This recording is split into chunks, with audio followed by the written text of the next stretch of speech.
Hello everyone, I hope you guys are all having a fabulous Monday. Today I'm coming at you with our weekly Minks Monday Q&A, so let's just dive right in with the very first question from BlinkBaby89. Does the possibility of your GST sagging discourage you?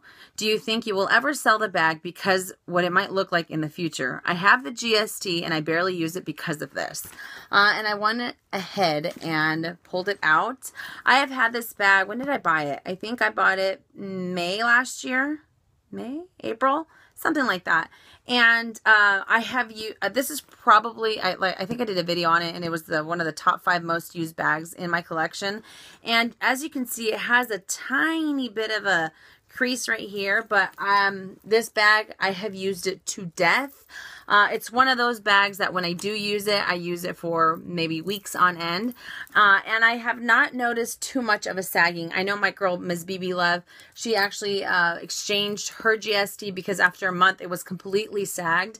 So it had completely sagged. So I'm not too sure. I've had pretty good luck on this, and this is the caviar leather. So I would say use it, especially because, like I told you guys, you don't want to have an investment piece just kind of sitting there. You want to be able to enjoy it. And over time, I mean, the sooner you use it, and if you start to notice that, then you can take it into Chanel and ask them if maybe they can exchange it, or maybe it was just a faulty bag. But I would say rock it anyways. And if it eventually sags, I think I'll be okay with it. And I know I'm like the most, you know, when I talk about slouchiness, I'm one of those people that I don't like it. But I think I'd be okay with the GST. I really like the structure that it has on its own. And then if you added a little bit of sag to it, I don't think it would bother me too much. Especially, for example, the Speedy 30 or the 35, all the Speedies, they tend to sag at the bottom. And I actually like that because it's a characteristic of the bag. So I say go ahead and use it and just don't be too worried about it. And if it does bug you that much, what I would do is just maybe look for a different bag, something that you know might not eventually sag in the future. Okay, Tiffany Ann, and I shrunk down the question. It says, I'm hoping to get a jumbo classic flap in black caviar and silver hardware in April. My sales associate put me on a wait list, but I was browsing on Fashion File and found one in excellent condition for $1,000 less than I would pay retail after taxes. That is quite a bargain. It's a 16 series flap, and I read on the purse forum that many people had complaints on the dullness of the leather and were overall not happy with the 16 series. Should I pass on Fashion File and buy new from the boutique? Ooh, that is a good question. Let's see. Okay, so when I look at things at buying pre-loved, if I know I'm going to get, if I'm going to get anywhere from maybe $100 off to $200 off, I always entertain that thought. And the fact that you're going to have $1,000 left in your pocket versus purchasing it at the boutique, I would go for it, to be honest. Fashion File is one of my all-time favorite online consignment shops, and they are very good. They are extremely good at describing the product, if it's either in excellent condition, good, or well used. So if it says it's excellent, it is excellent. And like I said, the fact that you can save $1,000, that is a huge amount, and you might be able to put that towards something else. So I say go for it. I know that there is a sense of purchasing from the boutique because you get the bag, you get the camellia, but $1,000, I will go for it every single time. So I say go for it. And plus, they have a great return policy. So when you get the bag at home and it wasn't really what you thought it would be, you can call them up and ask them any questions that you might have. And as far as the 16 series for Chanel, that I have not read anywhere on the purse forum. I'm not saying that it's not true, but I have not seen that.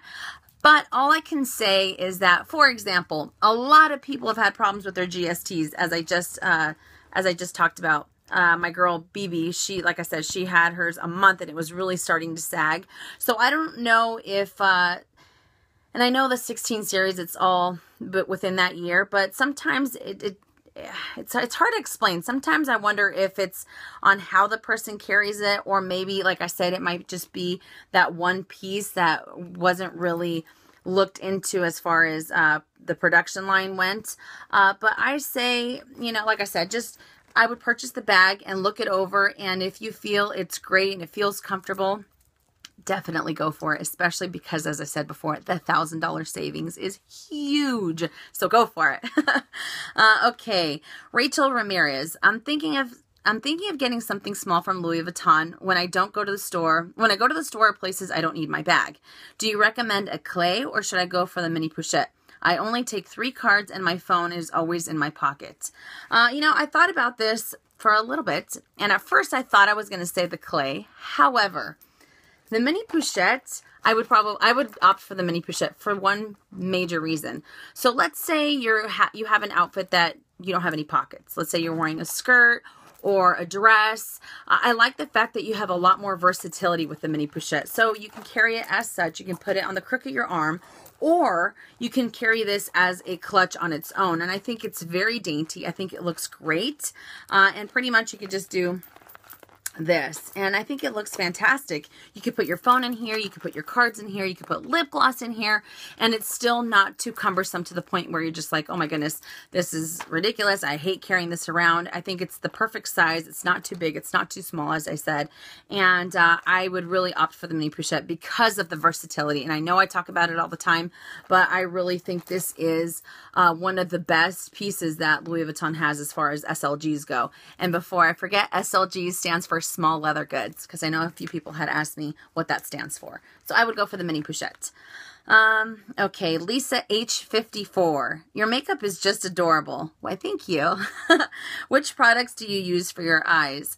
Right now, I'm actually using, I think I've probably told you guys that I use it every time, is the, not Urban Decay. Yes, it's Urban Decay. I have Urban Decay and Too Faced. Those are the 2 major brands that I use the most on my eyes. I just really like the pigments of the colors, and I really like the way that the formula, not the formulas, but I really like the way that they feel on my eyes. They're not too, I mean, when you put on the eyeshadow, it doesn't end up here or anything like that. So normally it's Urban Decay and Too Faced is what I use. And then as far as the highlighter or the highlighting color here, it is actually the Urban Decay Basics palette. So yeah, it's all Urban Decay and Too Faced. All right. Carla V. I want a new LV clutch in multicolor canvas. What are your thoughts on the Mila Clutch MM? As much as I love multicolor, I am not a big fan of the Mila Clutch in the multicolor, because I don't know if it's the fact that the LVs are too big that it kind of throws me off. I think maybe if the LVs were smaller, kind of like on the cosmetic pouch, I think it would look a lot better as far as as a clutch goes. But I don't know. I'm not a big fan of the multicolor. I prefer the Dame Azur or the Monogram. Is it a Monogram? I haven't even done my research. My goodness. But yeah, I'm not a big fan of it in multicolor whatsoever for that reason. Okay. Blanca Duarte. What Monogram bag do you recommend? The Speedy or Neverfull? I already have the Speedy 30 in Deme Ben. Well, since you already have the Speedy, I would go for the Neverfull, especially in Monogram. I think it looks fantastic when the vachetta, starts to patina, and the contrast between the brown. I think it looks fantastic, and it's a great, great bag. You'll get a lot of use out of it. So I wouldn't want to have 2 of the same. I know you have Demi Ben, but I wouldn't want to have 2 Speedies. I just would like to have a little bit more of a variety in my collection personally. So I would go for the Neverfull. Okay, Fran San. I placed my first order for the Chanel Quilted Caviar Wallet on chain in silver hardware over a month ago, and no shipment yet. My sales associate wrote my card information with the $2,100 price tag to hold it. I asked her about the price increase, and she informed me I wouldn't be charged for the higher price since I have it on pre-order. Is this true? Do you know anything about the waiting list? Okay, so from what I was told when I was on the list for the walk, I asked her, I said, what if it takes about 6 months for me to get it? She said that all I'm doing is I'm holding my place in line. However, if there is a price increase before you actually get the bag, you will be charged at the new higher rate. Like I said, you're just holding your place in line to get the item. Unfortunately, there is no way to be able to be on that list and just keep it at that set price from what I have been told. I could be wrong, but I have been told by quite a few different sales associates that that is the way that it works. And you know what? As far as waiting lists go, well, first and foremost, my sales associate at South Coast Plaza, she is fantastic. She put me on the wait list for the walk as well. And I think it was 2 weeks or maybe a week and a half after she put me on there that I actually purchased it. And I had heard of other people that were on that same list that had been on there or still on there 5-6 months into, after I had already purchased mine. So I don't know how exactly it works. I know that some sales associates will move mountains to get you what you really want and at a quicker pace than others. And I have thought about this long and hard. I've actually thought about the fact that, is it because I purchased my Chanel Jumbo first and I also got my GST prior? So hopefully it's not because an amount of money that you're spending there. I think that they should look at it as far as you're already going to make a purchase. You've already pretty much put yourself on the list. I know you can take your list off. You can take yourself off the list at any point in time. If they call you and then you change your mind, that's fine too. But I wonder if I don't know. I wonder if it depends upon how much you spend. I've thought that myself. So hopefully that's not the case. Like I said, hopefully it's them trying to really help you out and get you a bag or get you an item that you have really been looking after. But waiting lists are tricky because I know that, especially if you go into the boutique, a lot of us, especially LV addicts and people that are kind of in the middle or transitioning into Chanel, we like the packaging. I absolutely love the packaging on any brand. I think it really speaks volumes of the company. And sometimes you're able to get things a little bit faster if you go to Saks or Neiman's or even Bloomingdale's, because some people don't think to go into the major department stores to get the items first. Like I said, because sometimes they really want the camellia or they really want all the other items that come with the whole experience of purchasing Chanel.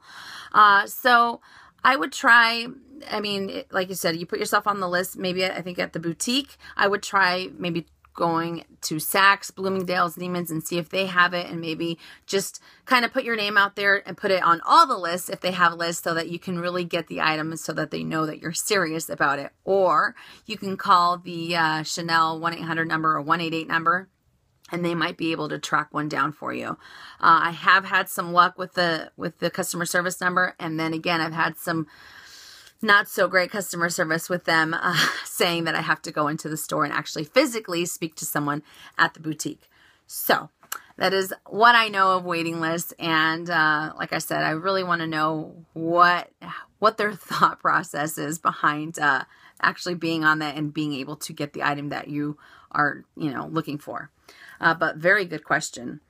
Okay, Hungarian LV girl. Would you consider Louis Vuitton jewelry in the future made of real gold?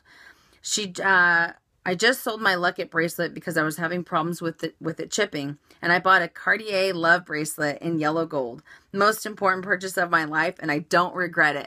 Heck no! Congratulations! Oh my goodness, those Cartier Love bracelets are fabulous. I want one so badly. I know my very good friend Louis V83. He got some for Christmas, and they just they're exquisite. But as far as getting Louis Vuitton jewelry, probably not. I think if I were, I'd probably get something like Cartier or maybe even Bulgari. But no, I don't foresee myself getting anything like that. I don't know why. I've never really thought about it either, but I say stick with the Cartier because it is fantastic. So congratulations to you. All right. Sarah GD. When deciding you want a new bag, how long is your process from researching the bag to actually purchasing the bag? Do you wait a while to make sure it is what you really want? How do you know it's not an impulse and that you really don't want it? Well, that is a great question. So when it comes to me, as you guys know, from the last couple purchases I have had, especially the Chanel Surf Tote, complete impulse buy, and what happened? I ended up returning it because I didn't do my research on it. So when I really, really want a bag, it makes me laugh because I will research it to death. I mean, I work 48, 50 hours a week, and when I get home, I'm either on my phone, on my iPad, on the computer, just trying to find out as much information as I can. So if I was to dwindle it down and give you maybe an estimate of an amount of time that I use or that I do, I would probably have to say, I mean, like die hard researching, right? I would have to say maybe 2 weeks. 2 weeks from really researching it to purchasing it, maybe within the month. Maybe. Yes. I'd say within the month. Because, like I said, I want to find out as much as I can. I always try to look out for price increases because I know that sometimes that has a huge part in what I want to purchase. So, for example, if I want to get a GST, which I did, I got a GST from Yogi's Closet. And maybe we had thought about the whole, price increase possibly happening. I would just end up getting the bag, and especially, I look at the color, I look at the hardware, I look at every single thing. I mean, it is ridiculous how much I research it, but in the long run, I'm going to be the one wearing it, and it is an investment piece because we're not talking about a stick of gum for 25 cents, you know what I mean? We're talking about some pretty expensive items. So that's just how I am. It's kind of like car shopping. What would you do with a car? You're not going to just go onto a lot unless you have the funds for it, then by all means go for it. But if you're looking to buy a car, you're going to research it. You're going to find out as much as you can on it and then ultimately make a decision. So that's kind of what I do with handbags or luxury goods in general. So I'd say about a month, a solid month, especially driving my husband crazy with what if this, what if this, what if that? It's kind of crazy. Okay. Chelsea Conaway. My husband is taking me to Paris this summer. Congratulations! As a college graduation gift. As a gift for myself, I want to buy my first piece of LV luggage. I have about $2,500 to spend, and I am stuck between the Sirius 70 and Keepall Bandolier 50. Which would you choose? Any thoughts? Well, I have a Keepall 55, and I have had, I think it's pronounced Sirius. I know it's like Sirius Radio. The Sirius 70, and I have to say between the two, hands down, I would choose the Keepall. It's a lot easier to move around, and I think she said that she liked the Sirius because it's very unique. But that thing is enormous. I think it's 26 inches in width. Or 24, it's huge, and it only has the one handle, and it trust me, it gets extremely heavy. It is so cumbersome. It is so uncomfortable to try to be able to travel with it. So for that matter, I would go for the Bandolier Keepall because you can wear it so many different ways, and trust me, it will save your back and your shoulders. The fact that you have that long, crossbody strap that you can use it that way. But I would go for the Bandolier, definitely, and then you can have some money left over and purchase some more goodies at the Champs-Élysées mothership store in Paris. But how exciting! I'm so excited for you. Okay. Kike Beta. I'm sorry. I have a Chanel flap bag that I wore during a Christmas party dinner, and someone told me that I shouldn't spend that kind of money when my profession is only a caregiver. How do I deal with this comment? Well, I have had that comment quite a bit, as I'm sure a lot of us LV addicts, Chanel addicts, Hermes addicts have all had. And what I can say is don't dwell on the comment. I mean, we are now in not February. We're almost in February. So the fact that it's kind of been holding over you for about a month now, don't that person is, you're pretty much letting that person's comment win. So instead of just taking it with a grain of salt, you know what you do with your money. It is no one else's business what you do with it. And the fact that you're letting that person have that much of an impact on you, like I said, a month later, I wouldn't give it any more thought. Like I said, take it like a grain of salt. And I don't really not like to get nasty with people when it comes to those kind of comments. But what I would say, and I'm totally going to sound like a snob maybe, but I would say, well, when I use your money to purchase my items, then we can discuss this further. Otherwise, my money is my money, and what I do with it is what I choose. And then just maybe change the conversation. They won't know what hit them. You're not using profanity. You're not being very nasty with them, but you're just kind of letting them know, okay, it drives me crazy that some people have the audacity to say these things. It's just crazy. So like I said, don't dwell on it. If it comes up again in the future, just say that if you would like, or otherwise just change the conversation. Or as I said in my previous video, just say, okay, sure, whatever you say. Anyways, so blah, blah, blah, blah, blah. That's what I would do. But I have to admit, sometimes those comments get a little annoying. Okay. Noreen and Tar. My husband is buying me my first LV bag for a 2-year wedding anniversary. Congratulations. I am torn between 2 bags, the Alma PM in monogram and the Turin PM or MM. My husband loves the Alma and so do I, but I feel like I can't use it for university or for when I start teaching and even when I'm traveling. Well, as you know, the Turin was the replacement for the Palermo. And the Palermo has that strap that you can use it crossbody, and it has a little bit more versatility. And I know you can purchase the crossbody strap for the Alma.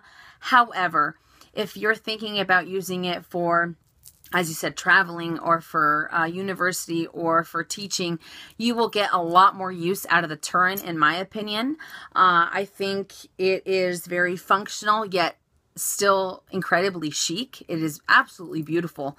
And I think it will be perfect for every aspect of your life. If I'm not mistaken, the PM is $1,500 and the MM is $1,650.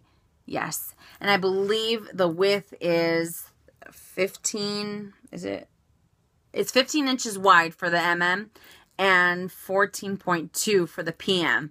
So I'm just thinking of all the books that you would carry, or even when you're traveling, you want to be able to be hands-free. For that reason, I would do the Turin. You will get a lot more use out of it. And trust me, I love the Alma as much as the next, but I like the fact that it's that much more versatile. And I talk about versatility all the time. So I say go for the Turin.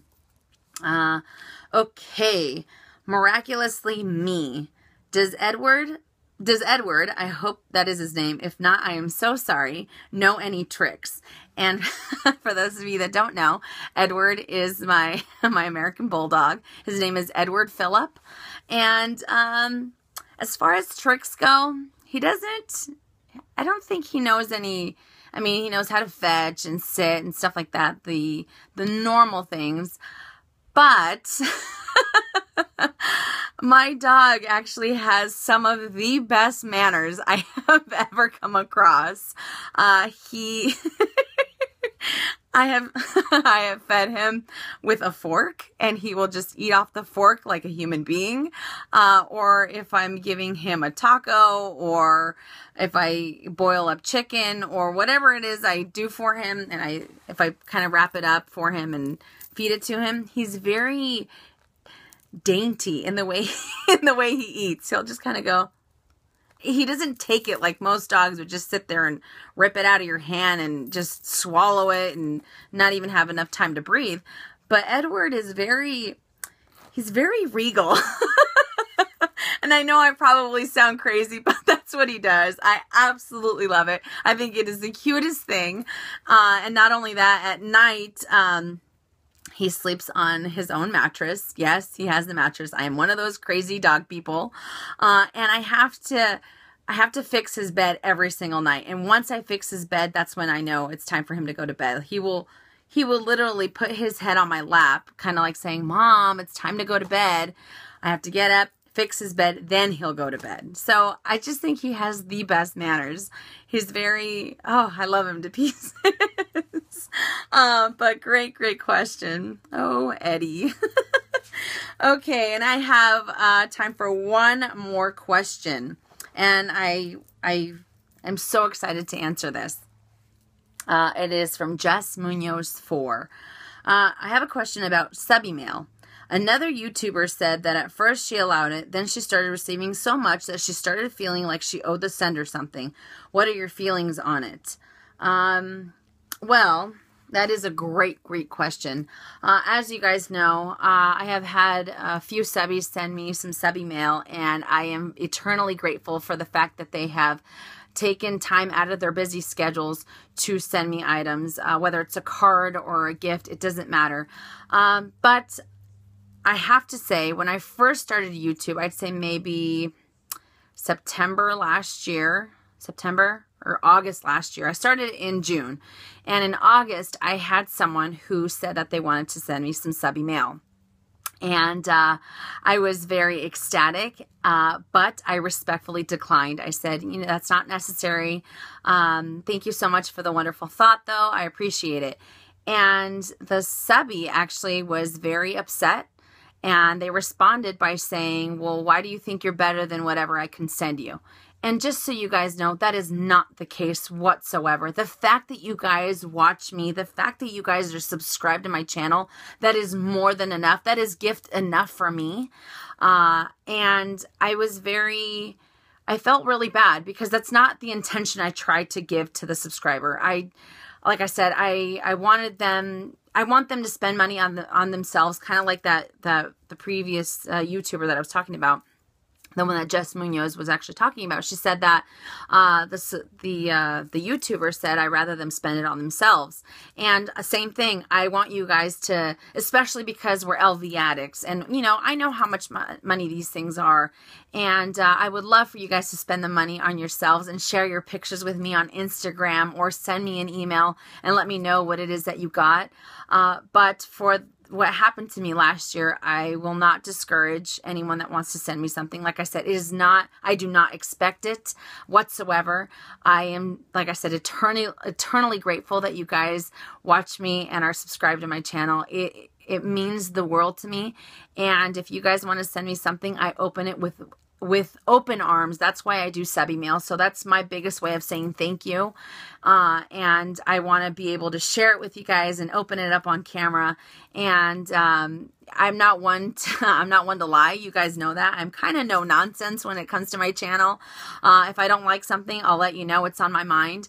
And I'm not one to fake if I like something either. So I don't want you guys to feel that way. It's not my intention to make anyone feel that way, that whatever they give me is not good enough by any means whatsoever. But I will welcome any item with open arms for that reason. And I have tried to contact that same subby before, and they were just extremely upset with me. And like I said, that is not my intention. I do not mean to make anyone feel bad that watches my channel. I think this is such a positive space, a positive channel. I don't like to dwell on anything negative, and for that reason, I apologize if I've ever made any of you guys feel that way. But very good question. I looked forward to answering that question for that reason. Okay, and actually I have one more question from Saint Tropez for me. How do you keep a positive outlook on life? Well, I didn't always think positive. I've had a lot of negativity in my life where I have, like I said before, you tend to dwell on it, and I don't think you should dwell on it. I think the older I get, I see things a lot differently. Before I would harbor ill feelings, and if anything, all you're doing is you're hurting yourself. So why would I want to take time out of my life, because life is so short, live life to the fullest, and as I said before, I really believe in the law of attraction, that if you put positive vibes out there, positive vibes will come your way. And I always try to retract myself from any negative person or any negative feelings, because there are people out there that feed off negativity, and I am not one of those people. I love to be happy. I love to smile, and I love to laugh. So, yeah, I think as long as you are happy and you really love yourself and you can really appreciate life, I think everything just kind of falls into place. So, but very, very great question from Saint Tropez for me. But that is all I have for you guys. Thank you so much for hanging out with me for a half an hour. And thank you guys so much for all the wonderful questions. I know I haven't been able to get to all of them. I think if I was to do all the questions, it would probably take me a week, but I'm trying to slowly try to answer them. If you guys are in dire need of me answering a question, send me an email or send me a direct message on Instagram. That way I know I can get it and I can put it into next week's Q&A. But like I said, that is all I have for you guys, and I will see you guys this week with my January favorites. And as always, you guys, make it a fabulous day or not. The choice is yours. Have a great day, you guys.